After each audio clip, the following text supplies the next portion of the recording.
Okay, it's working. All right. So it looks like there are 4 questions, and first I need to identify 2 to 3 primary concepts learned and discuss their significance. So I think first and foremost,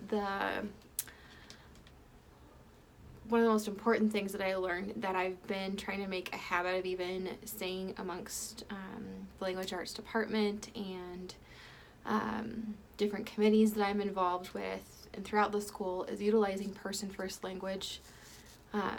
So saying emergent bilingual instead of what is still stated as ELL or ESL. I think even saying emergent bilingual starts this conversation with fellow teachers of what do you mean by emergent bilingual, and recognizing that that verbiage is appropriate and best. And also, if I say that when I'm with my students too, I can see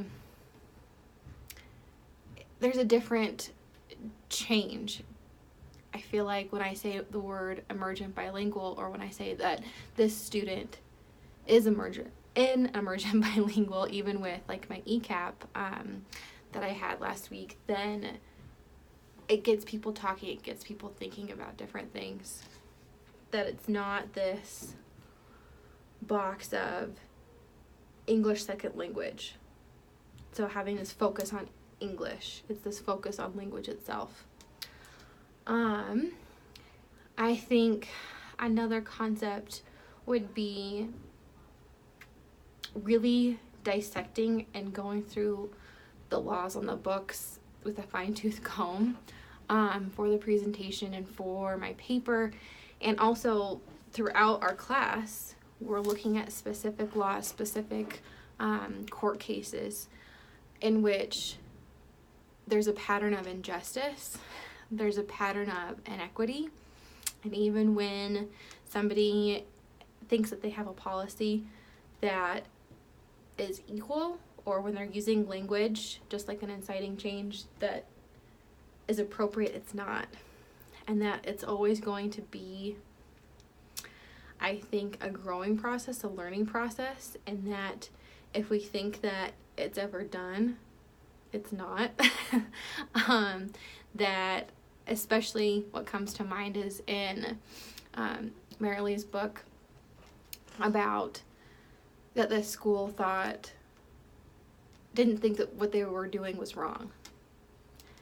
That's, I think, the biggest sign, or one of the biggest concepts that I'm going to take away, is that when you think that you have it all figured out, that's when you probably don't. And that's a philosophy that I think that I'll start applying, that I have started to apply ever since I started at Westminster, that the moment I think that I have everything right is probably the moment in which I don't. And to continue to learn, to continue to evolve and to grow, because that's what we also ask of our students. And I think another concept, just really getting into WIDA. I've had several courses in which we talk about WIDA. We even had an expert from the State Office of Education come in and talk about WIDA.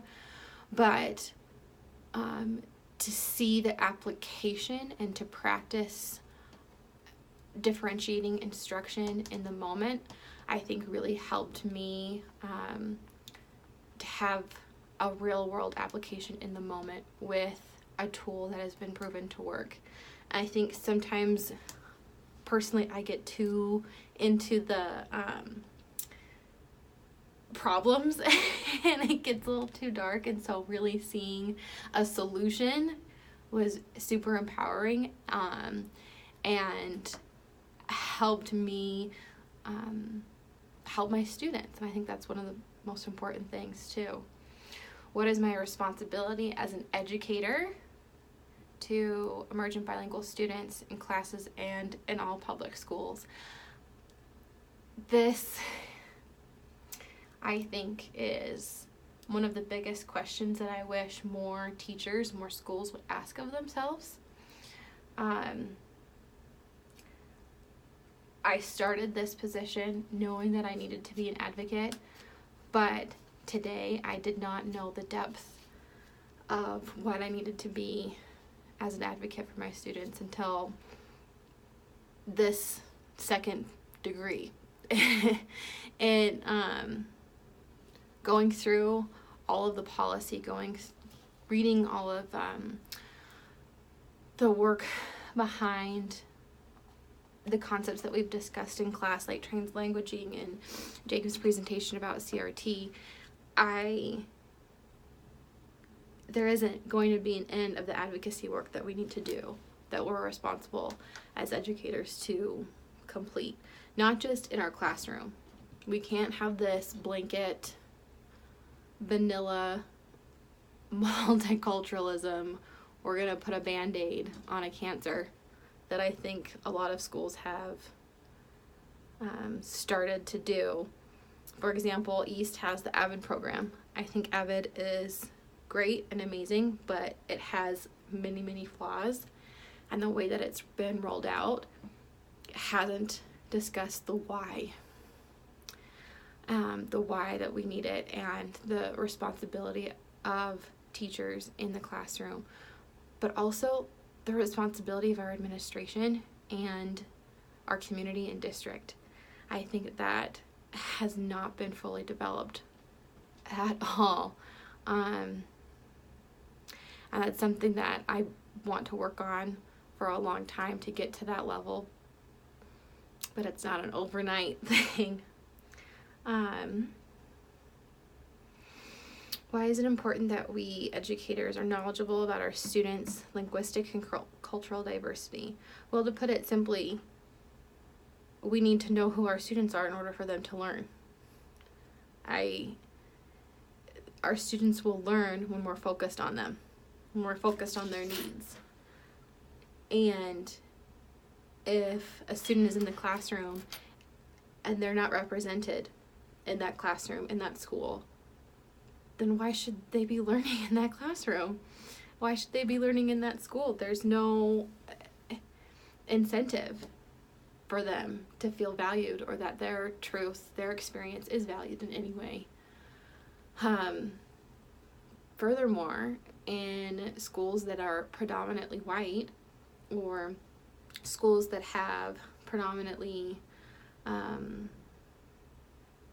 higher income, we need to be pulling in funds of knowledge and pulling in authors of different experiences, and not just that surface level of multiculturalism. And I don't have all the answers. I don't know every single way in which to make that happen, but I know that we as educators have this responsibility to implement these perspectives of that language is a tool, that language is this powerful idea, and the more of it that you have, the more successful you're going to be in life, that it's this positive, that learning it multiple language is never within a deficit area. It's always about growth, that it's a positive thing.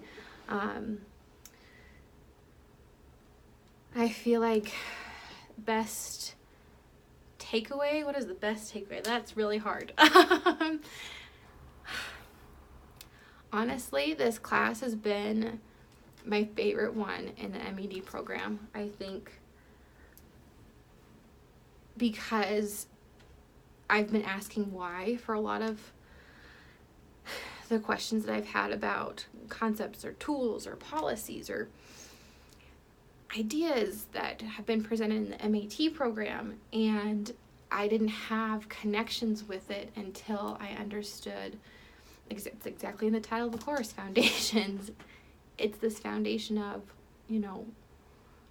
these are the things that have happened, these are the cases that have happened, these are the theories that have occurred. Now we know, what are we going to do with it? And I think an issue of knowing what to do with all of these items first, and then going backwards and understanding the theory, is both a positive and a negative experience, because I wish I had it a long time ago, but it's also positive because I don't think I would fully know what to do with it back then.